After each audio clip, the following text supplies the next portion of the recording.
అమెరికాలో నిధుల విడుదలకు సంబంధించి స్ట్రిక్ట్ రూల్స్ ఇంప్లిమెంట్ చేస్తున్నారు. అన్ని రాష్ట్రాల ప్రభుత్వాలకు కూడా చైల్డ్ కేర్ చెల్లింపులు నిలిపివేశారు. రాష్ట్రాలు తమకు కేటాయించిన నిధులు చట్టబద్ధంగా ఖర్చు చేస్తున్నామని నిరూపించినప్పుడు మాత్రమే నిధులు విడుదలవుతాయని ప్రభుత్వం తేల్చి చెప్పింది. Administration for children and families ACFను పర్యవేక్షించే అసిస్టెంట్ సెక్రటరీ అలెక్స్ ఆడమ్స్ ఈ అంశాన్ని ప్రకటించారు.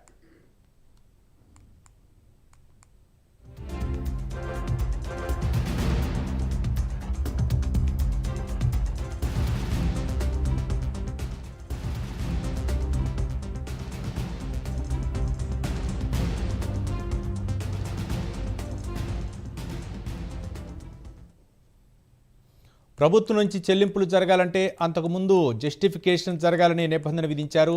అందుకు సంబంధించిన రసీదు లేదా ఫోటో లాంటి ఆధారాలు చూపించాలనే నిబంధన విధించారు.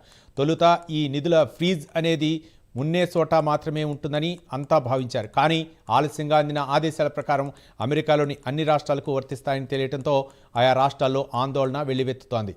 విడుదలయ్యే ఫెడరల్ డాలర్లు పన్ను చెల్లింపుదారుల నుంచి వస్తున్నాయని, అందువల్ల డబ్బు చట్టబద్ధమైన కారణాలకే ఉపయోగపడుతున్నట్లు నిర్ధారించుకోవడానికే యుఎస్ ఈ నిర్ణయం తీసుకుంది. అటెండెన్స్ రికార్డులు, లైసెన్సింగ్ ఇన్ఫర్మేషన్, అలాగే మానిటరింగ్ రిపోర్టులు, ఫిర్యాదులు, దర్యాప్తులు ఇలా అన్ని రకాల నివేదికలు సమర్పించాలని ట్రంప్ ప్రభుత్వం తెగేసి చెబుతోంది.